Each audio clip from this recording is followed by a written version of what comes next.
J'ai un petit souci. Comme on voit ici, j'ai 1, 2, 3, 4, 5 vis et ma sixième, elle est cisaillée en fait à l'intérieur.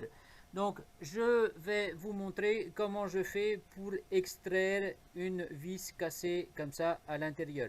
Donc là, c'est une embase de moteur hors-bord Yamaha 60 chevaux.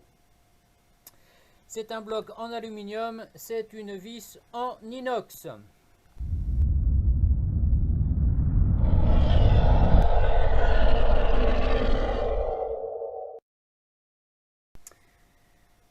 Donc, première chose que je vais faire, c'est bien viser le centre de ma vis et d'y mettre un coup de pointeau.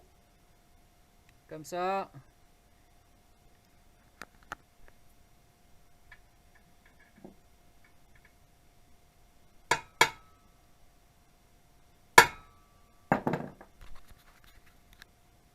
Donc bien centré, ça c'est super important de bien se centrer.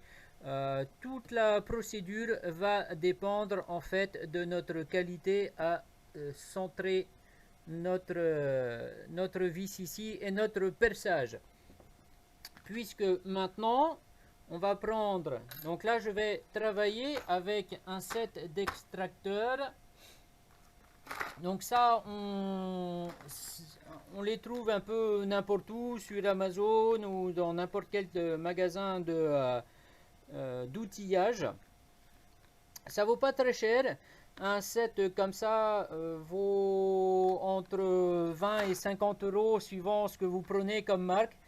Je vous conseillerais, si vous avez quelque chose qui est un peu délicat comme ça, je vous conseillerais de prendre une bonne marque, des bons outils, voire du Facom. C'est pas beaucoup plus cher et vous ferez du travail qui sera bien plus intéressant.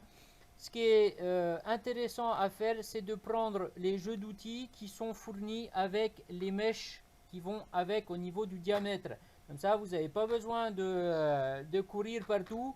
Et puis, il vous faut obligatoirement des mèches de bonne qualité. Surtout comme ici, où je vais venir percer de l'inox dans un corps qui est en aluminium. Et là, ça va être très compliqué. Donc là, ce qui est assez difficile, c'est de venir à la perceuse. Donc bien sur notre centrage qu'on a fait au pointeau et rester bien vertical. Donc surtout quand on a deux matières qui sont une matière qui est beaucoup plus dure que celle qui est à l'extérieur. Donc bien comme ça à la verticale avec beaucoup d'attention pour ne pas non plus casser le forêt dedans. Si vous cassez le forêt dans votre trou, ça va encore compliquer les choses. Donc, bien à la verticale, comme ça, et creuser pour qu'on puisse venir mettre notre extracteur dedans. Maintenant que ma vis est percée, donc là vous voyez bien l'importance de se centrer comme il faut, parce que sinon on va venir bouffer la matière autour et ne pas rester juste dans la vis. Donc une fois que notre trou est assez profond, on vient positionner notre extracteur dedans.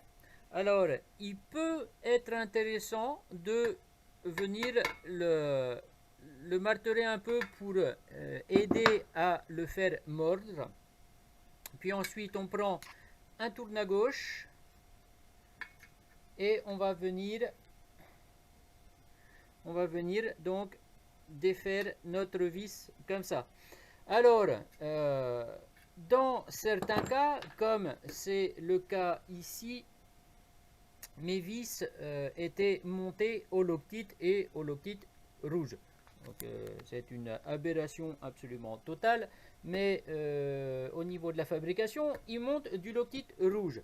Donc là, à partir du moment où votre vis, donc soit elle vient toute seule comme ça et là vous n'avez pas de souci, si elle ne vient pas, avant de manger les dents de l'extracteur ou avant de le casser, ce qui peut être intéressant, c'est de prendre une torche, donc à propane ou à chalumeau, et de venir chauffer notre ensemble.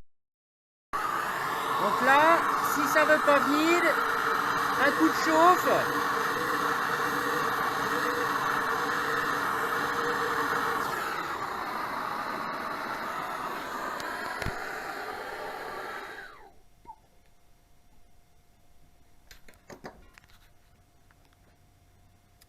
Donc le fait de chauffer, ça va venir brûler en fait le loctite qui est autour de ma vis.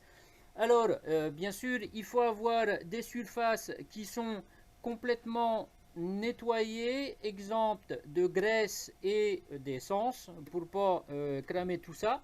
Et si vous avez des joints caoutchouc qui sont juste à côté, alors comme ici là j'ai mes joints qui sont là autour de l'arbre, je vais venir chauffer comme ça et juste ma partie là en vérifiant souvent que mes parties, mes joints ici ne chauffent pas de trop.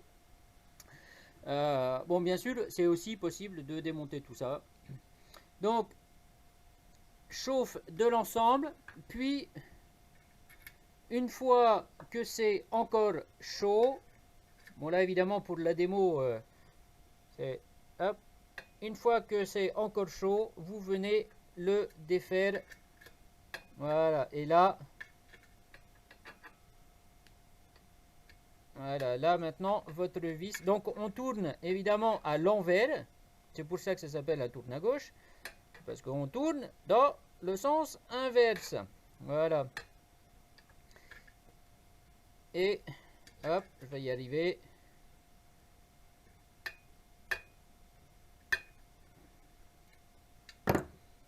Et là, notre vis est extraite. Et il ne nous reste plus qu'à enlever ce morceau de vis de notre extracteur. Et voilà le travail, notre extracteur, notre vis qui était cassée et notre trou ici maintenant qui est libéré. Alors, tout ça, c'est quand même un procédé qui prend pas mal de temps généralement, parce que si la vis est facile à enlever, il n'y a pas besoin de se torturer l'esprit. Hein. Là, juste pour enlever ce petit morceau de vis inox dans un corps en aluminium, il m'a fallu à peu près 1 heure et demie. Alors, oui, c'est beaucoup de temps, mais il faut faire super attention de percer bien au centre de ça, parce que sinon, étant donné que les deux matières sont de dureté complètement différentes, on va venir sortir un peu de la vis et attaquer le corps en aluminium, et donc ça, c'est quelque chose que je ne veux pas. Donc il faut prendre le temps que ça nécessite, c'est tout simple. Une fois que notre petite vis est enlevée, on n'a plus qu'à nettoyer l'ensemble et puis à remettre un goujon tout neuf. Voilà. Bon, et ben, moi je vais continuer, je vais mettre mon goujon en place. Je vous dis à bientôt pour de nouvelles aventures. Allez, ciao!